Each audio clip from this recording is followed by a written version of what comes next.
નમસ્કાર વિદ્યાર્થીઓ, આજે આપણે કાવ્ય 5 પ્રભાત વર્ણનમ તેમનો જે ગયા વખતે આપણે ટ્રાન્સલેટ અનુવાદનો અભ્યાસ કરેલો અને અનુવાદ જોયેલો, ત્યારબાદ આપણે આજે સ્વાધ્યાય તરફ આગળ વધશું. અને સ્વાધ્યાયની અંદર ભણી ગયેલા પાઠનું સ્વ અધ્યયન આજે આપણે કરશું. બરાબર? તો તેમાં વિદ્યાર્થીઓ પ્રશ્ન નંબર 1 તેવું છે કે નીચેના શબ્દોનું મોટેથી ઉચ્ચારણ કરો. તો ચંદ્ર, પ્રકાશ, વૃંદમ, લતિકા વૃંદમ, નિદ્રા, તંદ્રા, ભગ્ના, લગ્ના, ઉલ્લાસ, હાસ, જનસંચાર, ઝંકાર. રાઈટ. પ્રશ્ન નંબર 2 વિદ્યાર્થીઓ છે, નીચે આપેલા વિકલ્પોમાંથી સાચો વિકલ્પ શોધીને પ્રશ્નનો જવાબ લખો. પ્રશ્નોના જવાબ આપો. સૂર્યોદય કદા ભવતિ, તો તેનું ગુજરાતી થાય છે સૂર્યોદય ક્યારે થાય છે. બરાબર? તો વિદ્યાર્થીઓ તેનો વિકલ્પના જવાબમાં આવશે બીજું, સૂર્યોદય પ્રભાતે ભવતિ, સૂર્યોદય સવારે થાય છે, સવારમાં થાય છે. બરાબર? પછી વિદ્યાર્થીઓ અહીં જોશું, સૂર્યોદયસ્ય અનંતરમ જનાઃ કિમ કુર્વન્તિ, સૂર્યોદય પછી લોકો શું કરે છે. અનંતરમ એટલે કે બાદ. સૂર્યનો ઉદય થયા બાદ લોકો શું કરે છે. અહીં 3 ઓપ્શન આપેલા છે. તો લોકો, અહીં પેલું જ ઓપ્શન આવે છે, નિદ્રા નહીં આવે ને વાર્તાય નહીં આવે. જો બીજા અને ત્રીજા ઓપ્શનમાં શું છે, વાર્તા ને નિદ્રા. પરંતુ શું આવશે, સૂર્યોદયસ્ય અનંતરમ જનાઃ કર્મણિ લગ્નઃ ભવન્તિ, સૂર્યોદય બાદ લોકો કામમાં લાગી જાય છે. પછી વિદ્યાર્થીઓ ત્રીજું જે સવાલ જે છે તેમાં, પ્રભાતકાલે વદને વદને કિમ અસ્તિ, સવારમાં દરેકના મુખ ઉપર શું હોય છે. બરાબર? તો ચિંતા, તો કે નહીં. બીજા ઓપ્શનમાં રુદનમ, તો કે નહીં. હાસ એટલે કે સ્મિત હોય છે. એટલે ત્રીજું ઓપ્શન તેના જવાબમાં આવશે કે વદને વદને હાસ ભવતિ, દરેકના મુખમાં, ચહેરા ઉપર સ્મિત હોય છે. ત્રીજું, બાલક વૃંદમ પ્રભાતકાલે કિમ કરોતિ, બાળકોનો સમૂહ સવારના સમયમાં શું કરે છે. બરાબર? તો કે અહીં તેનો જવાબ આવશે ખેલતી, કારણ કે સવારમાં સૂતા ન હોય, પૂજા નથી કરતા, એ વડીલો કરે છે. ત્યારે શું આવશે, બાલક વૃંદમ પ્રભાતકાલે ખેલતી, એટલે રમે છે. અને આપને બી ખબર છે, સવારમાં બાળકો ઉઠીને રમવા જ માંડે. બરાબર છે? બ્રશ કરવાનું, નાહવાનું, ખાવા પીવાનું પછી હોય, પણ રમવાનું ચાલુ થઈ જાય. નાનું બાળક હશે ને, ઘોડિયામ રમવાનું ડાયરેક્ટ ચાલુ. બરાબર? એટલે બાળક સવારમાં રમે છે. બરાબર? આપણે નાના હતા ત્યારે એ જ કરતા હતા. બરાબર? તો અહીં પણ તે જવાબે આપને ખ્યાલ આવી જશે. હવે વિદ્યાર્થીઓ પ્રશ્ન નંબર 3, કૌંસમાં આપેલા શબ્દોનો ઉપયોગ કરી વાક્ય બનાવો. તો કૌંસમાં અહીં કુલ 4 શબ્દો છે, અશ્વઃ, ગજઃ, શશકઃ, મહિષઃ. બરાબર? તો ઉદાહરણ આપ્યું છે અહીં. બરાબર? મંદમ ચલતી સમીરઃ, કે પવન ધીમે ધીમે વાય છે. મંદમ એટલે ધીમે ધીમે. બરાબર? તો અહીં ઉપરોક્ત ઉદાહરણ આપ્યું છે. બરાબર? કે મંદ ચલતી સમીરઃ. બરાબર? તો પવન ધીમેથી વાય છે.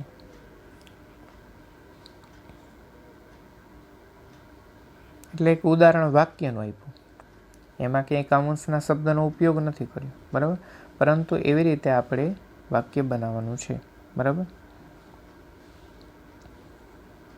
અહીં લખેલું છે શીઘ્રમ, તો તેના જવાબની અંદર એવું વાક્ય બનશે કે શીઘ્રમ ધાવતી અશ્વઃ.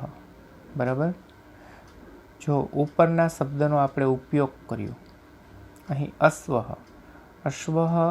અહીં જો વિદ્યાર્થી એક વસ્તુ તરત જ લાગુ પડે છે. અને તે શું છે? શીઘ્રમ મંદમ. શીઘ્રમ મંદમ બે ચાર એકના એક શબ્દો છે તે બે વાર છે. શીઘ્રમ અને શીઘ્રમ, મંદમ ને મંદમ. તો ગજહ છે એટલે હાથી થાય, અશ્વ એટલે ઘોડો થાય, સસક એટલે સસલું થાય અને મહિષ એટલે પાડો થાય. બરાબર વિદ્યાર્થીઓ? તો આમાં શું ઝડપી હાલે ને શું ધીમે હાલે એ વસ્તુ તો આપણને ખબર છે. બરાબર છે? એટલા માટે અહીં જો બે શબ્દ છે તો હંમેશા ઘોડો વિદ્યાર્થીઓ ઝડપી હાલે કે ધીમે હાલે? તો કે ફાસ્ટ, ઝડપી ચાલે. તો ઝડપી માટે સંસ્કૃતમાં શબ્દ શીઘ્ર છે. પછી વિદ્યાર્થીઓ ગજહ એટલે હાથી થાય. તો હાથી વિદ્યાર્થીઓ ધીમે ચાલે કે સ્પીડ? તો કે તે પોતે સ્પીડમાં નહીં ચાલે પરંતુ સ્લો, ધીમે ચાલશે. એટલે એના માટે શબ્દ મંદમ છે સંસ્કૃતમાં. મતલબ શીઘ્ર મીન્સ શીઘ્ર, it means English words speed and મંદ it means words in translate in English slow, right? સસકહ સસલું, રેબિટ. બરાબર? તો તે હંમેશા ધીમે નહીં ચાલે પરંતુ ફાસ્ટ ચાલશે. મહિષ પાડો તે પણ ધીમે ચાલશે. બરાબર?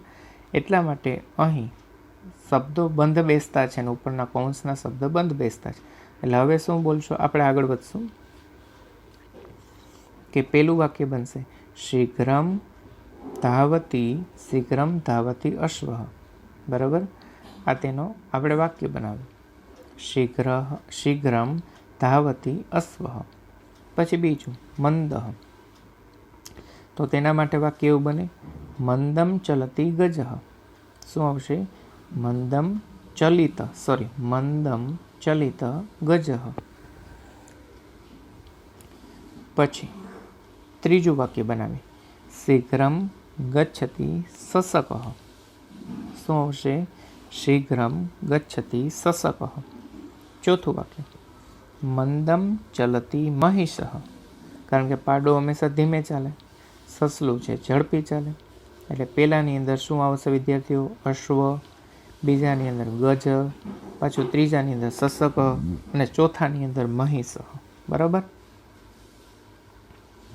હવે વિદ્યાર્થીઓ અહીં જે મેં લખાવેલા છે વિદ્યાર્થીઓ, એમાં વચ્ચેના પદમાં કુલ 3 પદ બન્યા છે એક વાક્યમાં. વચ્ચેનું જે પદ જે છે તે વિદ્યાર્થીઓ બધા પદમાં વચ્ચે જે આવે છે તે ક્રિયાપદ છે. પેલામાં ધાવતી તો મતલબ દોડે છે, ચલિત ચાલે છે, ગચ્છતી જાય છે, ચલતી ચાલે છે. બરાબર વિદ્યાર્થીઓ? એટલે અહીં આપણે ક્રિયાપદનો પણ અભ્યાસ કરવાનો છે. હવે જો વિદ્યાર્થી ક્રિયાપદની અંદર એક વસ્તુ સમાન છે. શું છે? તી ત જોવા મળ્યું વિદ્યાર્થીઓ? ધાવતી ચલિત, ગચ્છતી ચલતી. બરાબર? બધામાં તી ને તી એકમાં જ ચલિત છે. બરાબર?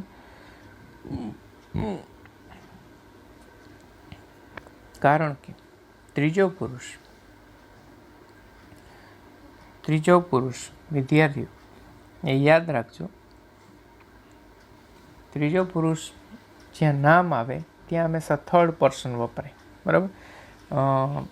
Okay, no problem. બટ તમને ન સમજાય તો એનો કોઈ પ્રોબ્લેમ નથી. કારણ કે જ્યારે આપણે વ્યાકરણ રિલેટેડનો અભ્યાસ કરીશું વ્યાકરણમાં, ત્યારે વધારે તેને સમજવાનો પ્રયત્ન કરશું. બરાબર છે? અને આપણે જે તમને મેં એક વખત ખબર હોય તો ક્લાસમાં બોર્ડ ઉપર વિદ્યાર્થીઓ તમને વર્તમાન કાળના કોષ્ટકના પ્રત્યે લખાવ્યા.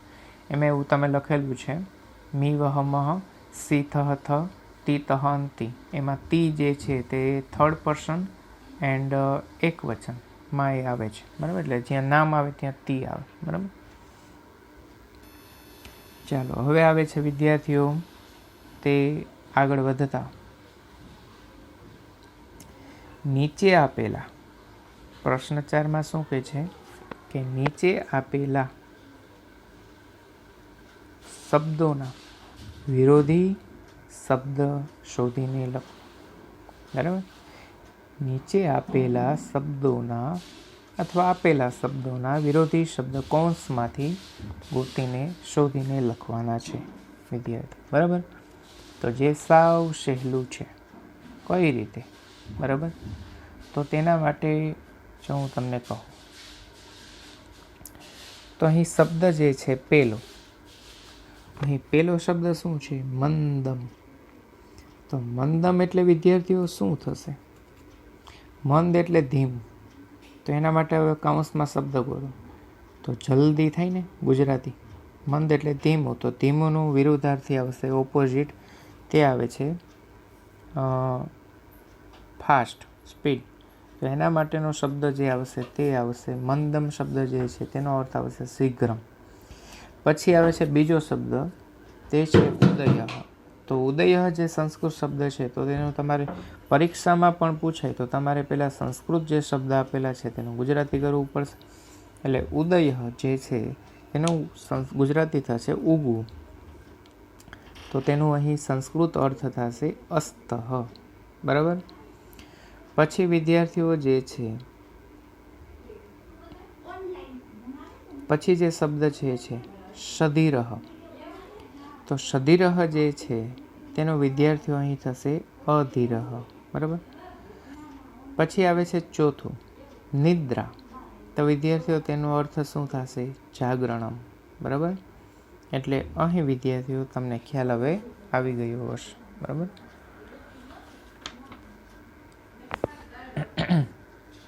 તો અહીં આપણે હવે પછીનો પ્રશ્ન જે છે તેના તરફ આગળ વધીએ છીએ. બરાબર. અને હા વિદ્યાર્થીઓ, એ પણ મને યાદ આવે છે કે નિદ્રા શબ્દને જ સમજીએ. ત્રીજો સધીર શબ્દ જે છે વિદ્યાર્થીઓ તમારે પ્રથમ શ્લોક જે આપણે ભણી ગયા છે આ કાવ્યની અંદર, તેમાં તમે જોઈ શકો છો કે તે સધીર શબ્દ આપણે ભણી ગયા છે. એટલે સધીરનો અર્થ શું થયું હતું? મધુવો ભવતી સધીર.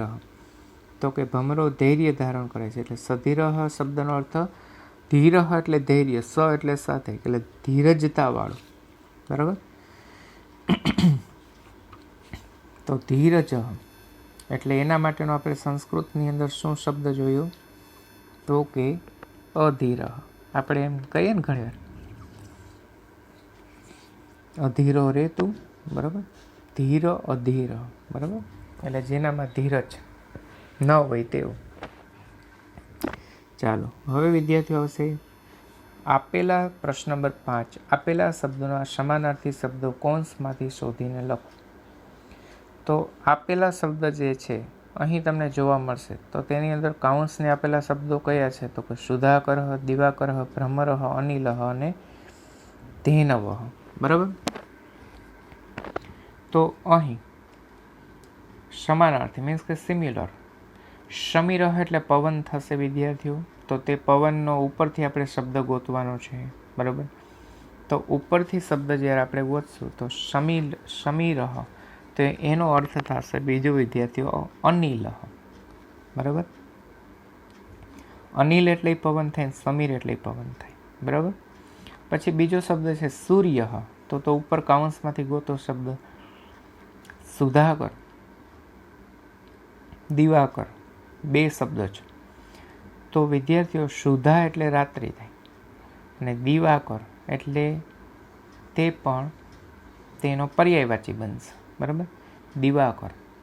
બરાબર. સૂર્ય નામ તો ઘણા બધા છે.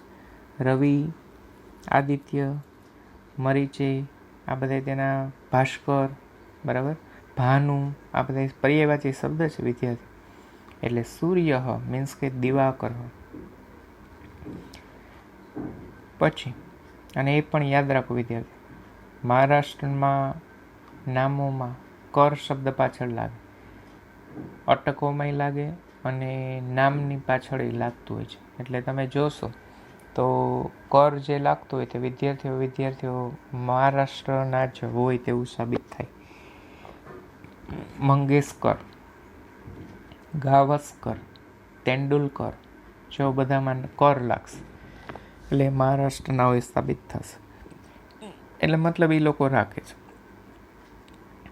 પછી મધુપહ એટલે વિદ્યાર્થીઓ ભમરો થાય. હવે તેના માટે કૌંસમાં આપેલો શબ્દ આવશે ભ્રમરહ. પછી શબ્દ છે ચંદ્ર. તો હમણાં જ અગાઉ મેં જવાબ આપ્યો. સુધા એટલે થશે ચંદ્ર. એટલે સુધાકરઃ. અને ગાવઃ મીન્સ કે ગાય. તો ગાય જે છે વિદ્યાર્થીઓ તેનો અર્થ થશે ધેનવઃ. બરાબર વિદ્યાર્થીઓ, ધેનવઃ તે જે છે વિદ્યાર્થીઓ બહુવચન, પ્રથમ વ્યક્તિ બહુવચન ઉકારાંતનો શબ્દ ધેનુ, ગાય.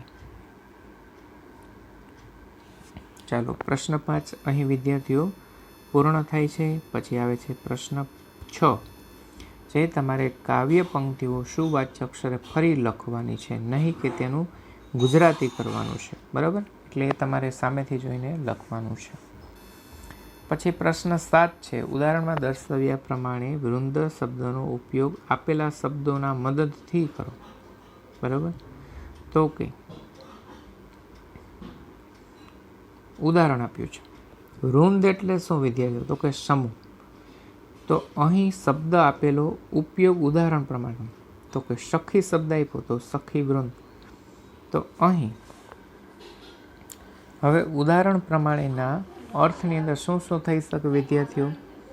તો તેનો વર્ણન એવું થઈ શકે અને એ રીતે આપણે કરી શકીએ કે સખી વૃંદ જેમ છે મિત્ર વૃંદ, ગાયક વૃંદ, વાદક વૃંદ, ગોપ વૃંદ, બાલ વૃંદ થઈ ગયા વિદ્યાર્થીઓ. અહીં આપણે તેના પણ અર્થો આપણે જોઈએ. બરાબર, તો વિદ્યાર્થીઓ અહીં આપણું સ્વાધ્યાય જે છે વિદ્યાર્થીઓ તે આજે પૂર્ણ થાય છે. અને ત્યારબાદ પછીનો છેલ્લે પ્રવૃત્તિઓ જે છે તે પ્રવૃત્તિઓ જે છે તે તમે કરી શકો છો. બરાબર, અત્યારે આ બધી એક્ટિવિટી વિદ્યાર્થીઓ કરશો તો તમારું માઇન્ડ ફ્રેશ રહેશે. આપણા હરેક પાઠ્યપુસ્તકમાં પાઠના અંતે પ્રવૃત્તિ એક્ટિવિટી હોય છે. તે એક્ટિવિટી કરવાનો તમને એક મજા આવશે. અને તેમે તમે ક્યાંય એક્ટિવિટી ગોતતા હોય તો અહીં એક્ટિવિટી કરવાનું એક પ્લેટફોર્મ આપે છે હરેક બુક્સ. તો અહીં એક છેલ્લે એક જોક્સ પણ છે. તો હસામહ આપણે હસી. અહીં વિદ્યાર્થીઓ જોઈએ શું કહે છે. મમ શુનકઃ કુત્રાપી અદ્રશ્યતામ ગતઃ. બરાબર, મારો કૂતરો ક્યાંક ખોવાઈ ગયો છે. મમ શુનકઃ, મમ એટલે મારો, શુનક એટલે કૂતરો, કુત્રાપી એટલે ક્યાંક, પછી અદ્રશ્યતામ એટલે ખોવાઈ, ગતઃ એટલે ગયું. મારો કૂતરો ક્યાંક ખોવાઈ ગયો છે.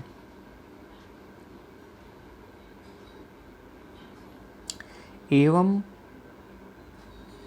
તહિ વર્તમાન પત્રે વિજ્ઞાપિકામ પ્રકાશયતુ ભવાન. એમ, એવમ મીન્સ કે એમ, તહિ એટલે તો, વર્તમાન પત્રે એટલે છાપામાં, વિજ્ઞાપિકામ એટલે કે તે તમે એ વિષયની જાહેર ખબર પ્રકાશિત કરો ને. બરાબર, શું કહે છે? એમ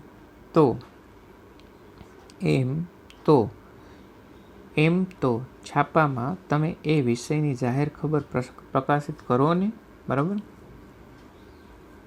ત્યારે કિમ તેન એટલે પૂછ્યું એનાથી શું? કિમ એટલે શું, એના તેન એટલે તેનાથી અથવા એનાથી શું. મમ શુનકઃ પઠિતુમ ન જાનાતિ, મારો કૂતરો વાંચવાનું જાણતો નથી. શું કહે છે? એનાથી શું? મારો કૂતરો વાંચવાનું જાણતો નથી. અહીં તમને સમજાવો ગુજરાતીમાં વિદ્યાર્થીઓ કે એક ભાઈ હતા, તેને એવું જણાવ્યું કે મારો કૂતરો ક્યાંક ખોવાઈ ગયો છે. તો તેને કીધું એમ, તો છાપામાં તમે એ વિષયની જાહેર ખબર પ્રકાશિત કરો ને. તો છાપામાં તમે કે એ ખોવાઈ ગયેલું છે, ખબર હોય તો આપણે ખવાઈ આવે છાપામાં ખોવાઈ ગયેલી વ્યક્તિ. તો એ કે એનાથી શું થવાનું? એ કે મારો કૂતરો તો કે વાંચતા તેને આવડતું નથી. તો એ કે એ તો ક્યાંય મળવાનો નથી. બરાબર, અહીંયા હાસ્ય એક ઉત્પન્ન થાય છે કે કૂતરાને વાંચતા આવડે તો એ કે મને મળશે ને, કૂતરાને ખબર જ નથી. કે મને ગોતે છે, બરાબર, એટલા માટે અહીં એક હાસ્ય ઉત્પન્ન થાય તેવું વર્ણન છે, બરાબર. માણસ હોય તો છાપું વાંચીને તે ઓળખાવી શકે આ વ્યક્તિ છે, પણ કૂતરો છે વાંચી શકતો નથી, બરાબર. તો અહીં આજનું આપણું આ જે ચેપ્ટર જે છે તેને પૂર્ણ કરીએ છીએ. Thanks for watching video and take care.